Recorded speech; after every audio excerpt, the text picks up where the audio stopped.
everyone. For those of you who have not yet had a chance to put a face with the name, I'm Beth Lord of the Independent. And last week I sent out a newsletter, and in it I mentioned that I'm going to be attending the Doo-Nanny Festival for the first time. And I received an email from Jeanne Flint, who I'm with here today. That's me. And she had suggested that maybe we sit down and talk, and allows me to interview her to tell us all a little bit about the Doo-Nanny. But before we dive into that too deeply, Jeanne, why don't you tell us a little bit about yourself and your work as an artist? Okay. I'm a working artist. I do two kinds of different work. I mainly show at fine art and craft festivals around the southeastern United States. I do art jewelry, use found and recycled repurposed materials along with sterling silver and a kind of narrative and a pinch of humor. And then I also do mixed media box constructions, lighting, and small-scale sculpture. And she's got a nice setup here for us today to kind of show us kind of what her display would look like at a festival. Yeah, like the Doo-Nanny. This is probably what I will have, some of this work and more at the Doo-Nanny. So I hope, that everyone can come and see it. It's, as you saw, in Seale, Alabama. That is right. And tell us a little bit about when and how you got involved with the Doo-Nanny. Okay. The first time I went was in 2008, and I went with a fellow artist and printmaker, Catherine Lynn. We went down just for the day, just to see what it was about. I figured, you got to have fun at something called the Doo-Nanny. I mean, if you're not, you probably aren't doing something right.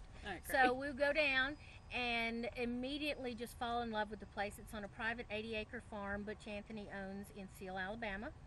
And there's art and music and a 45-foot tall sculpture that people work on all week long, and then there's a burn on Saturday night, huge bonfire.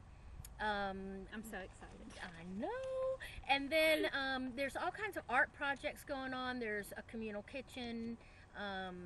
It's just an amazing thing. So it's really grown a lot. It has since it moved onto Butch's property. It has really grown and morphed into this just beautiful, amazing event.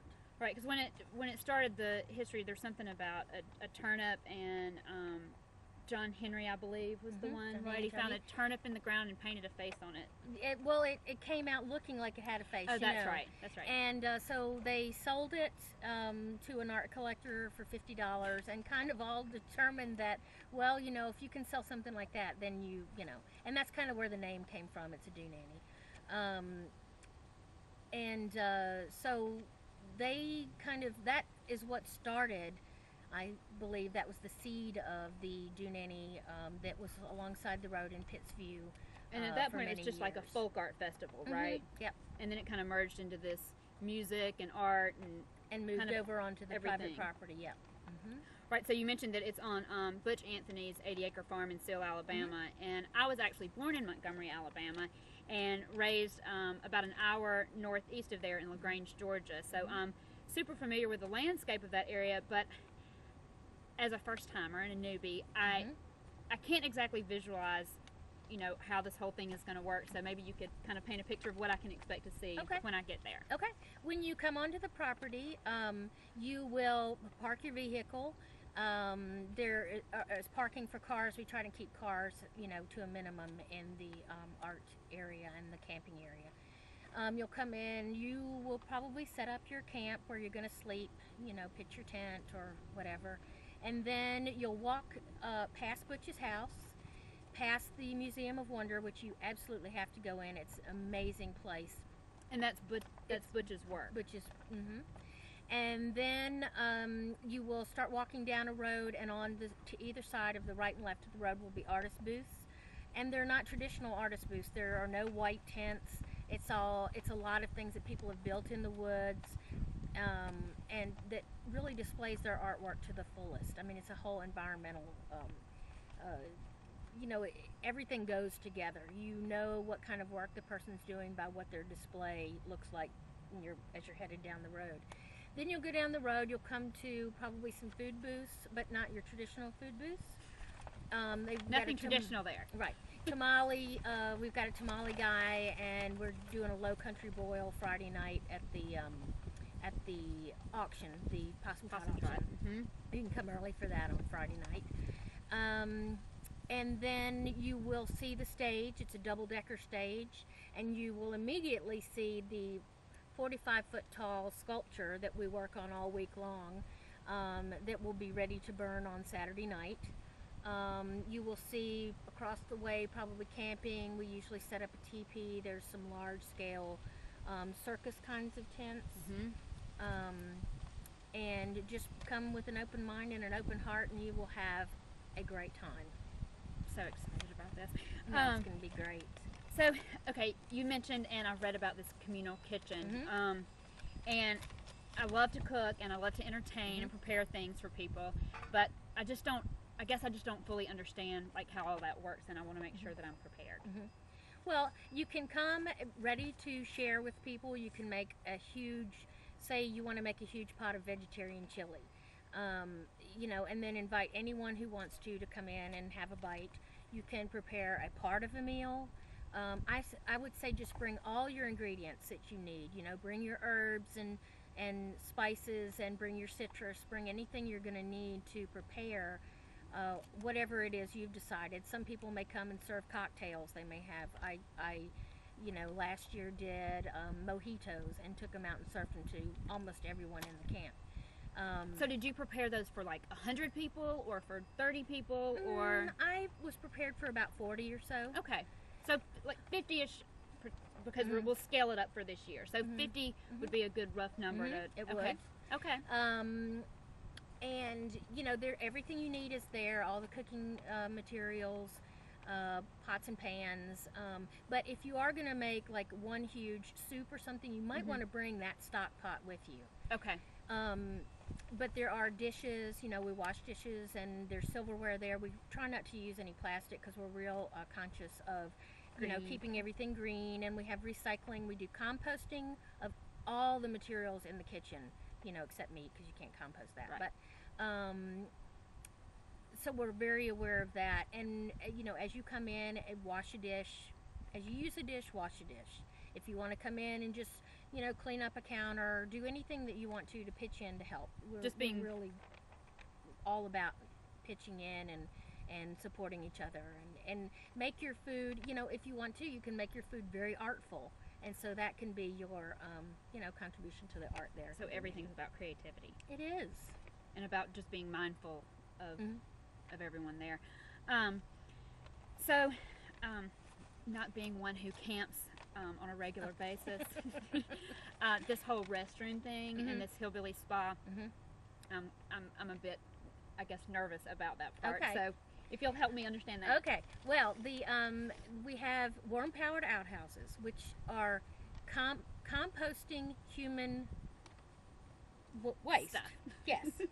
So just like you make compost for your garden out of your kitchen scraps, the worms take care of all of the,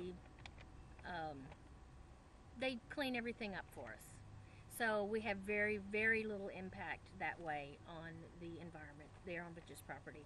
And then we have showers that are solar. We have a couple of solar showers. Then we have some that are heated.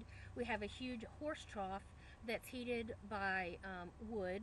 You know, we keep that going. Someone's always there. If you walk by and you see it needs stoking, stoke the fire, add a log. And there's somebody there to teach us how to stoke the fire. Sure, and I'll take you through and show you all around and show you how to take care of all I'm that. not much of a fire stoker. And you go and scoop out a big bucket, go over to your shower, put that in, and then when you are ready, you just pull the little lever and you just take a regular shower like your shower at home.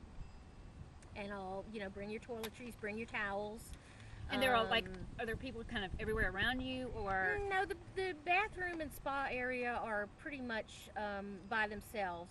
Then the outhouses are kind of scattered around the property. And some of them are kind of those traditional portalettes that you see at festivals. But we only have a couple of those over in remote areas that we haven't had a chance to build proper, you know, toilets yet. And then there is a bathtub, and the bathtub you can fill up with your hot water, make yourself a nice bubble bath. It's curtained off behind this Little bath in beautiful the silk woods. area by the people that make this right here, these shibori silk Very scarves. Thank you. And you just go in, fill it up, and then if you are in there and you run out of hot water, you can just ring a little bell. There's a little ding ding ding, and someone will come over and bring you hot water. Hopefully it's a Love friend though, because you know you might not want a stranger bringing For you those hot that are water. super Right. modest. Right. Right. So I guess I first kind of read and found out about the Doo-Nanny through Natalie Channon's website. I am just shy of completely obsessed with everything that she touches. She's an amazing artist. Amazing. And I think seeing that level of artist there spoke a lot about the festival itself. And I'm just super duper excited about spending that time with all of you.